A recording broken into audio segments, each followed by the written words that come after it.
शिव बाबा याद है ना। ओम शांति। 30 मई 2024 बाबा के महावाक्य। मीठे बच्चे, तुम्हें पहला पहला निश्चय चाहिए कि हमको पढ़ाने वाला स्वयं शांति का सागर, सुख का सागर बाप है। कोई मनुष्य किसी को सुख शांति नहीं दे सकता। प्रश्न, सबसे ऊंची मंजिल कौन सी है?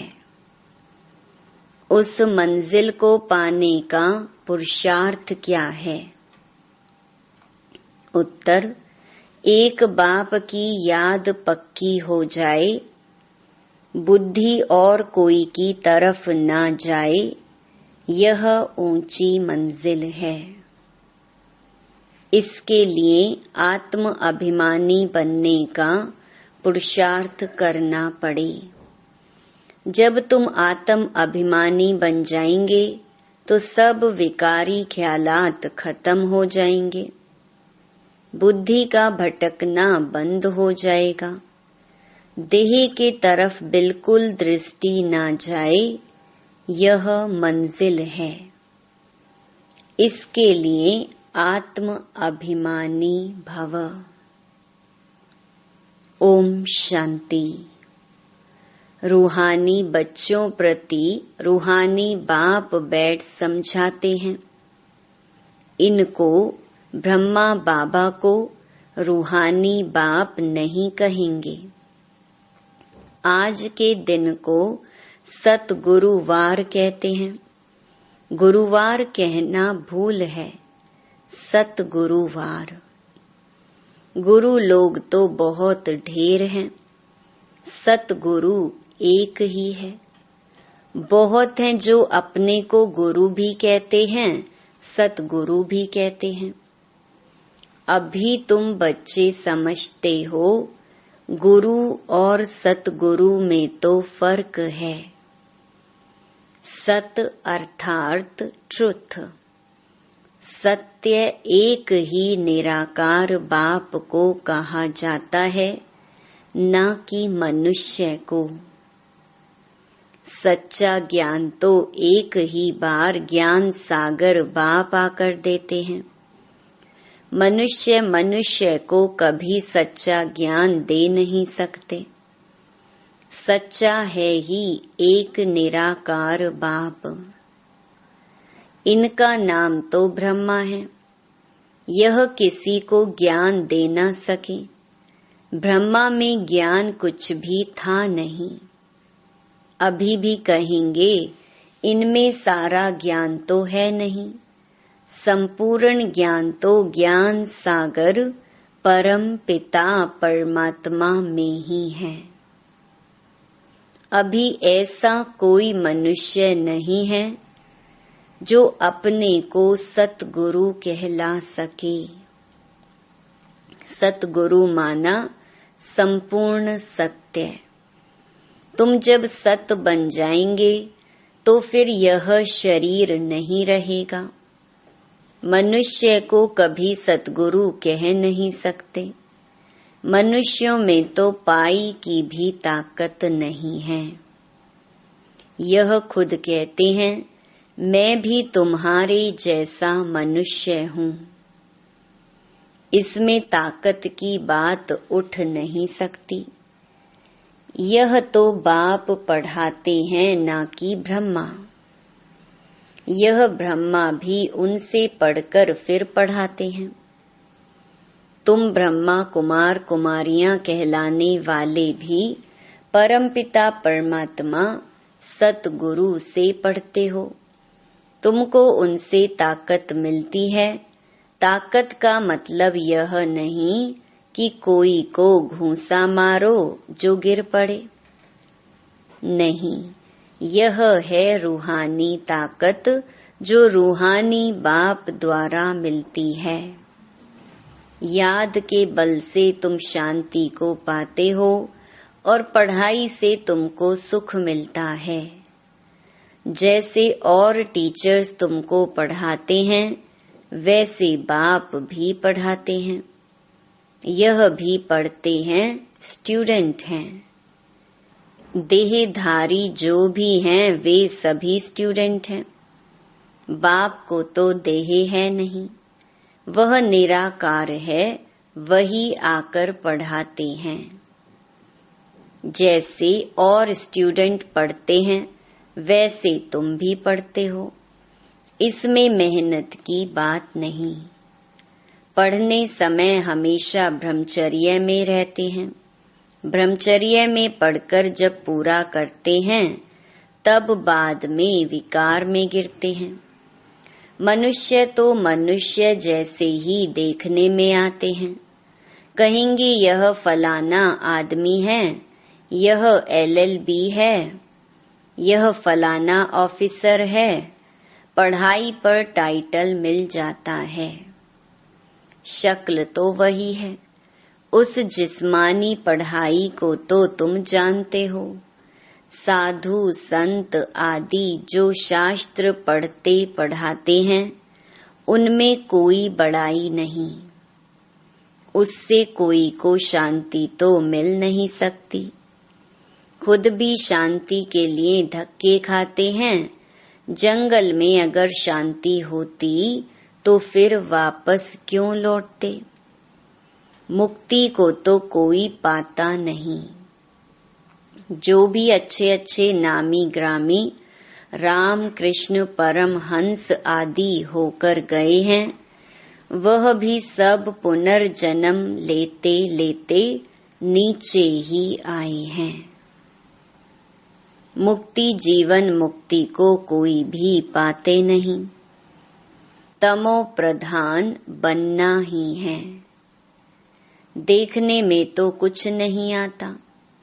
कोई से पूछो तुमको गुरु से क्या मिलता है तो कहेंगे शांति मिलती है, परंतु मिलता कुछ भी नहीं।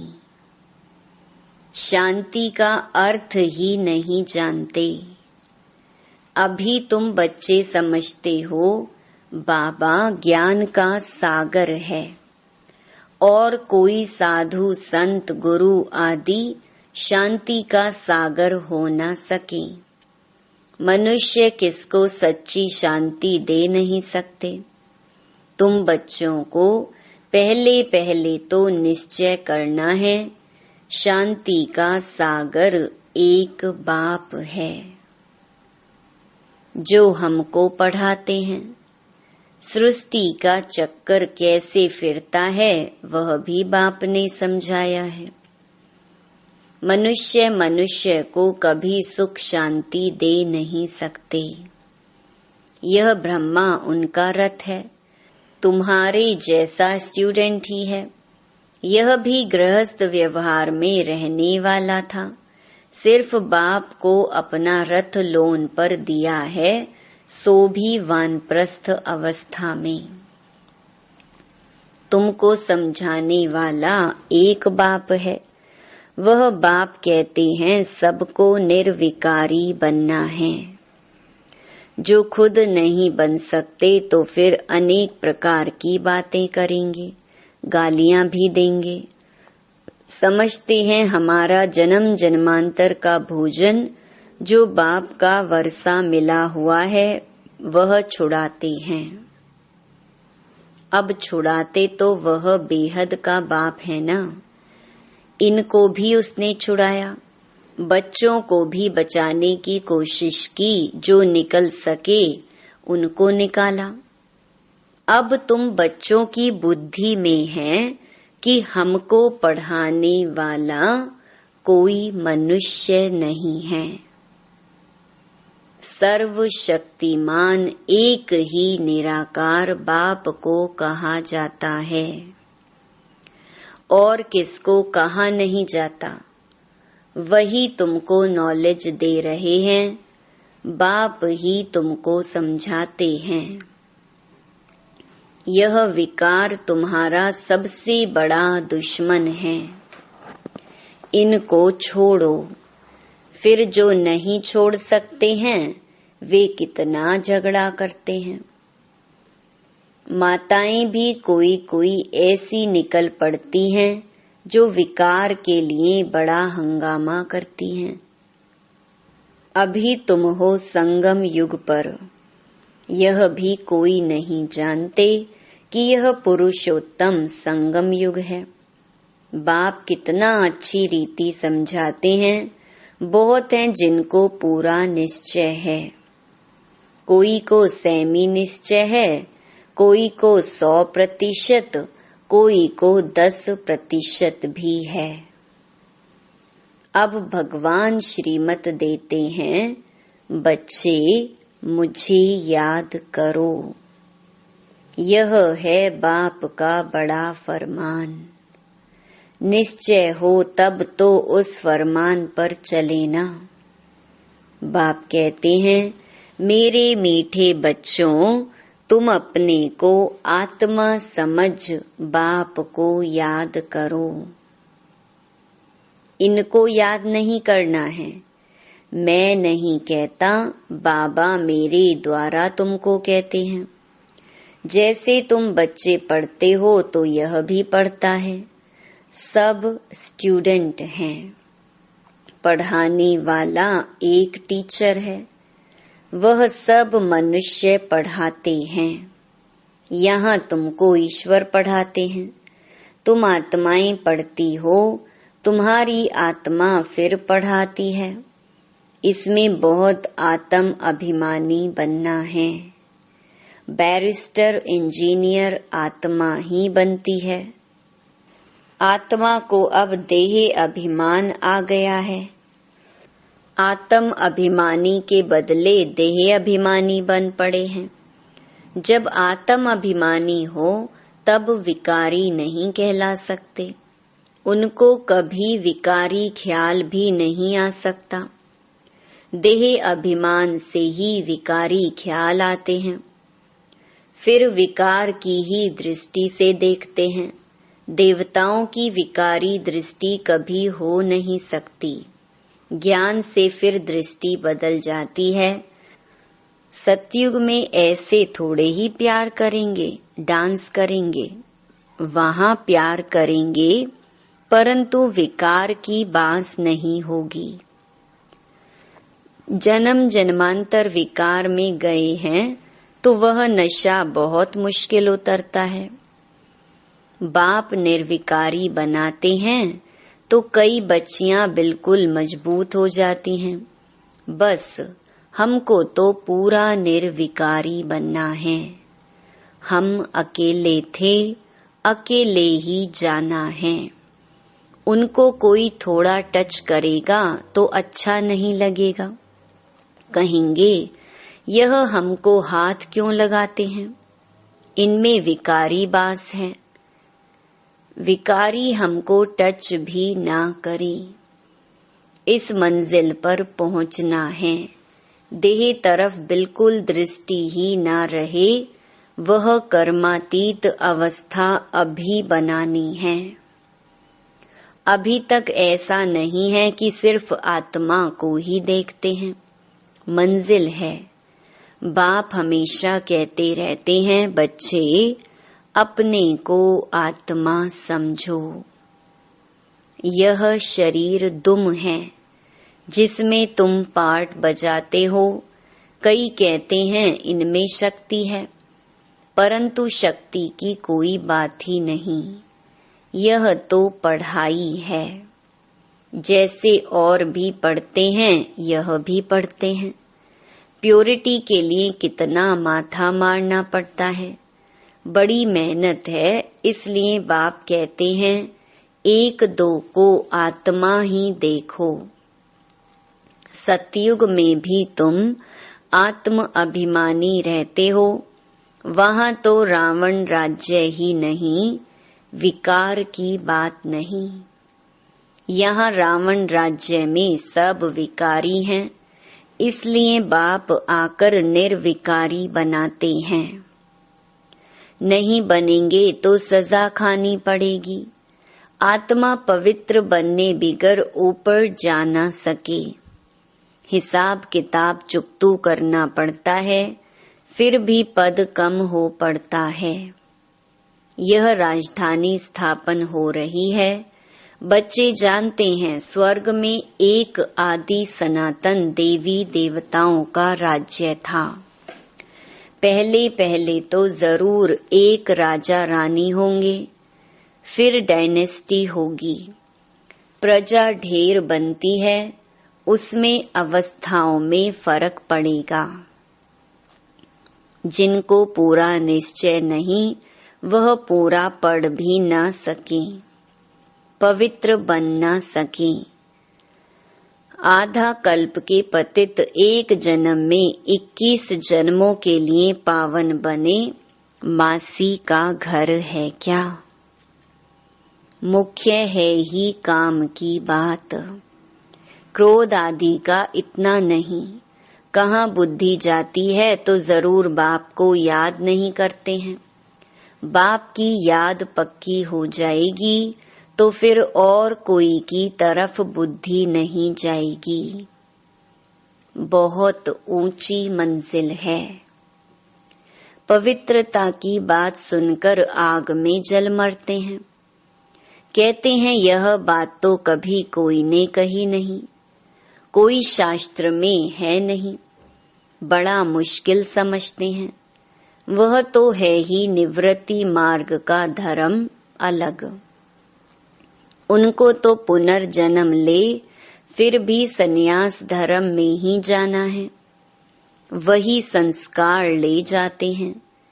तुमको तो घर बार छोड़ना नहीं है, समझाया जाता है भल घर में रहो। उन्हों को भी समझाओ, अब है संगम युग। पवित्र बनने बिगर सतयुग में देवता बन नहीं सकेंगे। थोड़ा भी ज्ञान सुनते हैं तो वह प्रजा बनती जाती है। प्रजा तो ढेर होती है ना। सतयुग में वजीर भी नहीं होते, क्योंकि बाप संपूर्ण ज्ञानी बना देते हैं। वजीर आदि चाहिए अज्ञानियों को। इस समय देखो एक दो को मारते कैसे हैं। दुश्मनी का स्वभाव कितना कड़ा है। अभी तुम समझते हो हम यह पुराना शरीर छोड़ जाकर दूसरा लेते हैं। कोई बड़ी बात है क्या? वह दुख से मरते हैं, तुमको सुख से बाप की याद में जाना है। जितना मुझ बाप को याद करेंगे तो और सब भूल जाएंगे, कोई भी याद नहीं रहेगा। परंतु यह अवस्था तब हो जब पक्का निश्चय हो। निश्चय नहीं तो याद भी ठहर नहीं सकती। नाम मात्र सिर्फ कहते हैं, निश्चय ही नहीं तो याद काहे को करेंगे। सबको एक जैसा निश्चय तो नहीं है ना। माया निश्चय से हटा देती है, जैसे के वैसे बन जाते हैं। पहले पहले तो निश्चय चाहिए बाप में। संशय रहेगा क्या कि यह बाप नहीं है। बेहद का बाप ही ज्ञान देते हैं। यह तो कहता है मैं सृष्टि के रचयिता और रचना को नहीं जानता था। मेरे को कोई तो सुनाएगा। मैंने 12 गुरु किए, उन सबको छोड़ना पड़ा। गुरु ने तो ज्ञान दिया नहीं, सतगुरु ने अचानक आकर प्रवेश किया। समझा पता नहीं क्या होना है। गीता में भी है ना, अर्जुन को भी साक्षात्कार कराया। अर्जुन की बात है नहीं, यह तो रथ है ना। यह भी पहले गीता पढ़ता था। बाप ने प्रवेश किया, साक्षात्कार कराया कि यह तो बाप ही ज्ञान देने वाला है, तो उस गीता को छोड़ दिया। बाप है ज्ञान का सागर। हमको तो वही बताएगा ना। गीता है माई बाप, वह बाप ही है जिसको त्वमेव माताश्च पिता कहते हैं। वह रचना रचते एडॉप्ट करते हैं ना। यह ब्रह्मा भी तुम्हारे जैसा है। बाप कहते हैं इनकी भी जब वानप्रस्थ अवस्था होती है तब मैं प्रवेश करता हूँ। कुमारियां तो हैं ही पवित्र, उनके लिए तो सहज है। शादी के बाद कितने संबंध बढ़ जाते हैं, इसलिए देही अभिमानी बनने में मेहनत लगती है। वास्तव में आत्मा शरीर से अलग है, परंतु आधा कल्प देह अभिमानी रहे हैं। बाप आकर अंतिम जन्म में देही अभिमानी बनाते हैं तो मुश्किल भासता है। पुरुषार्थ करते करते कितने थोड़े पास होते हैं। 8 रतन निकलते हैं। अपने से पूछो हमारी लाइन क्लियर है।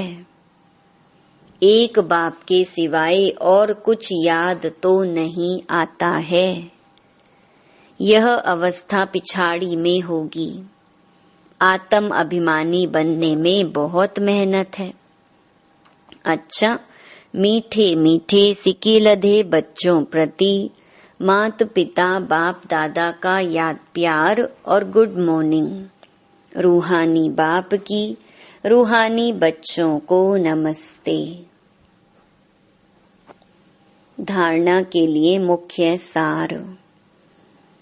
पहला, ज्ञान से अपनी दृष्टि का परिवर्तन करना है। आत्म अभिमानी बन विकारी ख्यालात समाप्त करने हैं। किसी भी विकार की बांस ना रहे, देह तरफ बिल्कुल दृष्टि ना जाए। दूसरा, बेहद का बाप ही हमें पढ़ाते हैं। ऐसा पक्का निश्चय हो तब याद मजबूत होगी। ध्यान रहे माया निश्चय से जरा भी हिला ना दे। वरदान, सेवा भाव से सेवा करते हुए आगे बढ़ने और बढ़ाने वाले निर्विघ्न सेवाधारी भव। सेवा भाव सफलता दिलाता है। सेवा में अगर अहम भाव आ गया तो उसको सेवा भाव नहीं कहेंगे। किसी भी सेवा में अगर अहम भाव मिक्स होता है तो मेहनत भी ज्यादा, समय भी ज्यादा लगता और स्वयं की संतुष्टि भी नहीं होती। सेवा भाव वाले बच्चे स्वयं भी आगे बढ़ते और दूसरों को भी आगे बढ़ाते हैं। वे सदा उड़ती कला का अनुभव करते हैं। उनका उमंग उत्साह स्वयं को निर्विघ्न बनाता और दूसरों का कल्याण करता है। स्लोगन, ज्ञानी तो आत्मा वह है जो महीन और आकर्षण करने वाले धागों से भी मुक्त है। ओम शांति।